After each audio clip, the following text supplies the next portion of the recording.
مصری حکومت کا کہنا ہے کہ اسرائیل غزہ کو خالی کروانا چاہتا ہے اور ہم اس کی حمایت نہیں کرتے۔ یہ بھی یاد رہے کہ جب غزہ کو 24 گھنٹوں میں خالی کرنے کا آرڈر کیا گیا تو اس وقت اس کی مراد یہ تھی کہ غزہ کے لوگ رفح بارڈر سے مصر کے اندر چلے جائیں، لیکن مصر نے انکار کر دیا اور اس نے یہ کہنا شروع کیا کہ شمالی غزہ سے جنوبی غزہ میں چلے جائیں۔ تو سوال یہ بھی ہے کہ مصر نے کیوں انکار کیا؟ مصر کے مطابق وہ رفح بارڈر صرف انسانی مدد کے لیے کھولیں گے، وہ اس لیے نہیں کھولیں گے کہ اسے خالی کر کے اسرائیل کے حوالے کر دیا جائے۔ ویسے یہ الگ بات ہے کہ اب تک مصر نے جنوبی غزہ میں بھی یعنی اپنے بارڈرز کے ساتھ ہی انسانی مدد پہنچانے کے لیے کچھ بھی نہیں کیا۔ تو اب تک کی ڈیٹیلز کے ساتھ آپ کے ذہن میں یہ سوال ضرور آنا چاہیے اور آتا بھی ہوگا کہ جس طرح اسرائیل کی مدد کو امریکی اور برطانوی جنگی جہاز پہنچ گئے، ایسے ہی غزہ کی فلسطین کی مدد کو باقی عرب ممالک کیوں نہیں آتے؟ پہلے اس کے بارے میں صورتحال دیکھتے ہیں اور پھر اس کا جواب جانتے ہیں۔ دوستو، عرب ممالک جو کہ عرب لیگ میں اکٹھے ہیں، ان کی تعداد 22 ہے۔ ان 22 ممالک کا کل جغرافیہ ٹوٹل ایریا کوئی 1,30,00,000 مربع کلومیٹر ہے، جبکہ اسرائیل کا محض 20,770 مربع کلومیٹر۔ یہ کتنا بڑا فرق ہے؟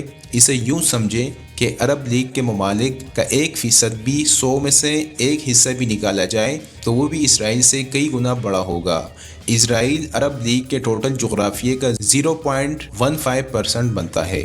اسی طرح آبادی میں عرب لیگ 400 ملین لوگوں کی طاقت رکھتے ہیں، جبکہ اسرائیل کی آبادی تو 1 کروڑ بھی نہیں، محض 93 لاکھ انسان ہے۔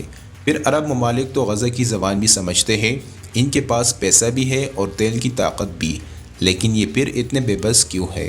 یہ امریکہ، برطانیہ اور دیگر اسرائیلی اتحادیوں کی طرح غزہ کی مدد کو جہاز اور طیارے لے کر کیوں نہیں پہنچ رہے؟ اس کا بہت سادہ سا جواب یہ دیا جاتا ہے کہ عرب حکمران امریکی غلام ہیں، اس لیے وہ غزہ کی مدد نہیں کرتے۔ لیکن اس کے پیچھے ایک اور بات بھی ہے جو شاید آپ میں سے کچھ کے لیے بالکل نہیں ہو، وہ یہ کہ عرب ممالک اب فلسطین کے مسئلے کو اپنے پاؤں کی زنجیر سمجھنے لگے۔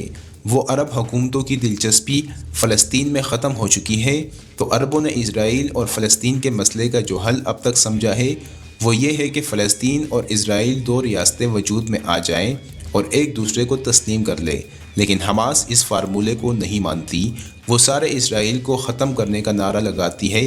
تو عرب ممالک کے لیے بہت بڑا سیاسی مسئلہ ہے کہ وہ عرب سرزمین کو اور فلسطین کے عربوں کو تکلیف میں تو نہیں دیکھ سکتے، لیکن اس کا جنگ کے علاوہ جو حل ان کے پاس ہے اسے حماس قبول کرنے کو تیار نہیں۔ یعنی عربوں کے نزدیک عربوں کا مسئلہ اجمیوں نے، فارسیوں نے ہائی جیک کر لیا ہے۔ یہی وجہ ہے کہ عرب حکمران اب فلسطین کے مسئلے کا حل اس طرح چاہتے ہیں کہ پہلے تو راستے سے حماس ایک طرف ہو جائے، پھر صورتحال مزید کمپلیکس اس طرح ہو جاتی ہے کہ فلسطین اور خاص طور پر غزہ کی پٹی میں حماس کو بہت زیادہ حمایت حاصل ہے اور یہاں حماس کی مقبولیت باقی فلسطینی دڑوں سے بھی زیادہ ہے۔ پھر آپ جانتے ہیں کہ لاسٹ الیکشن جو 2006 میں ہوئے تھے وہ بھی حماس ہی نے جیتے تھے۔ تو اب بات یہ ہے کہ حماس پورے اسرائیل کو ختم کر کے اپنے سرزمین کو ان سے آزاد کروانا چاہتی ہے، لیکن دوسری طرف عرب 2 ریاستوں کے حق میں ہے، یعنی اسرائیل اور فلسطین کو علیحدہ علیحدہ ریاست بنا دیا جائے۔ تو یہ ہے وہ بنیادی وجہ کہ عرب ممالک کی فوجیں اس وقت حرکت میں نہیں آتی جب غزہ پر اسرائیل کی فورسز اٹیک کے لیے آتی ہے۔ ناظرین، اسی امید کے ساتھ کہ آپ کو ہماری یہ ویڈیو پسند آئی ہوگی، مزید اس طرح کی ویڈیو کے لیے ہمارے چینل سبسکرائب کرنا نہ بھولیے۔